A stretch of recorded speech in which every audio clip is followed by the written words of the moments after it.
Bonjour à tous, aujourd'hui une vidéo sur le pouvoir de l'esprit, sur le pouvoir des croyances et en quoi les croyances que l'on peut avoir sur la réalité peuvent modifier carrément notre corps et bien évidemment nos comportements.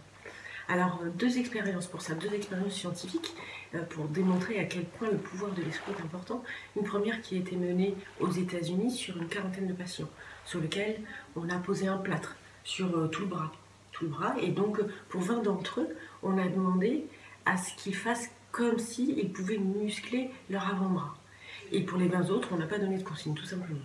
Au bout de 5 semaines, on a retiré les plâtres, et sur les 20 personnes à qui on avait demandé de visualiser cet effort, entre guillemets mental, de musculation, sur ces patients-là, il y a eu 24% de perte de la masse musculaire, après cette immobilisation du bras.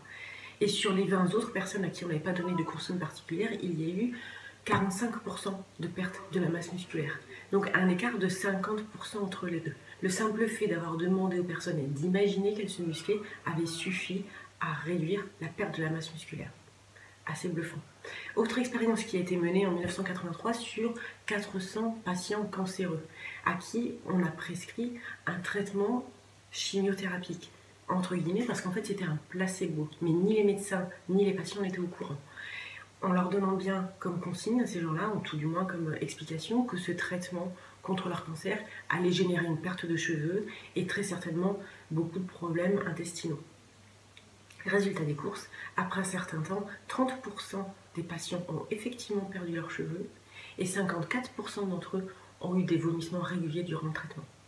Alors que dans tous les cas, ils ne prenaient que du placebo. Le fait de penser qu'ils prenaient ce traitement qui allait générer ces effets, ils ont effectivement généré ces effets-là.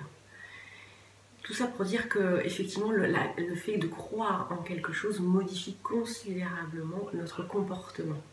Et tout ce qui peut même carrément se passer physiquement dans notre corps. Alors pour prendre un exemple tout simple, imaginez que vous rentrez dans une salle, dans un bar par exemple, qui est bondé de monde, et que vous avez la croyance, l'intime conviction que les gens que vous allez rencontrer là ce soir sont des gens qui sont pas sympathiques du tout, avec qui vous n'allez pas vous entendre. Et vous allez avoir à ce moment-là un comportement, une gestuelle qui va laisser transpirer cette croyance-là. Et vous allez avoir peu de gens qui vont venir se tourner vers vous. À l'inverse, imaginez toujours la même scène où vous rentrez dans ce même bar en étant persuadé que vous n'avez affaire qu'à des gens fort sympathiques avec qui vous allez passer une très très bonne soirée. Votre comportement va faire que les gens vont venir vers vous et vous allez effectivement passer une très bonne soirée. On appelle ça l'autoprophétie. Voilà, donc ces deux expériences scientifiques pour effectivement vous prouver que le pouvoir de l'esprit sur le corps et sur le comportement est assez extraordinaire. Bonne fin de journée.